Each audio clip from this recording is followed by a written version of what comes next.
Pour les apôtres, le règne de Christ avait déjà commencé. Il se manifestait à leur époque. Comment donc sont-ils parvenus à cette conviction et à cette connaissance? Nous considérerons pour notre illustration Paul, cet homme dont nous avons extrait quelques paroles. La connaissance que Paul avait de Christ régnant procédait de l'expérience personnelle qu'il avait de cette réalité. Il avait eu une rencontre avec le Seigneur glorifié qui règne, et le Seigneur du ciel avait eu une rencontre avec lui. C'était devenu réel dans sa propre expérience, dans son histoire, dans sa vie personnelle. Ce fut quelque chose de très personnel et il doit en être ainsi. S'il n'en est pas ainsi, cela pourra rester très théorique, mais cela doit être personnel et expérimental. Et il en fut ainsi avec Paul.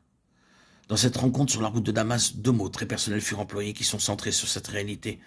En premier lieu, Paul avait été interpellé par son nom, Saül, Saül. Il avait été appelé 2 fois par son propre nom. Cela avait été défini personnellement. Il ne pouvait pas transiger avec cela. Il n'était pas possible de se méprendre dans ce qu'il entendit. Cela avait été dirigé vers cet homme et en son propre nom.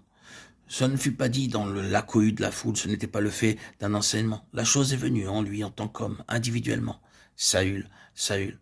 Je ne suggère pas que nous devons tous avoir la même forme de rencontre, mais que nous devons tous passer par la même crise. C'est-à-dire que nous devons tous avoir et pouvons avoir un stade dans notre vie où nous serons confrontés face à face avec l'absolue seigneurie de Jésus-Christ. Et c'est de cette crise-là dont dépendra tout notre avenir.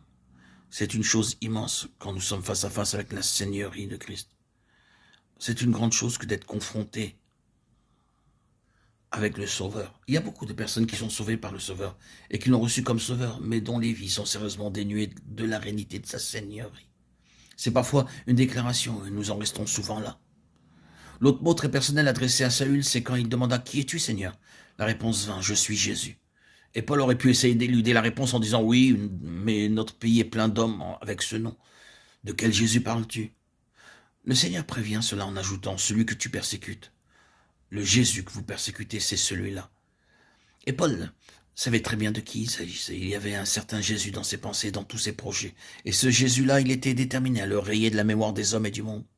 Il était sorti de Jérusalem pour éradiquer chaque trace laissée par ce Jésus. Je suis Jésus, celui que tu persécutes. Vous voyez comment le Seigneur ramenait cette affaire à un domaine personnel. Il le rattache directement à l'homme lui-même, mais ensuite au dessein même de sa vie, à l'objet même auquel il avait consacré toute la force de son esprit et de son corps pour en causer la perte. Je suis Jésus.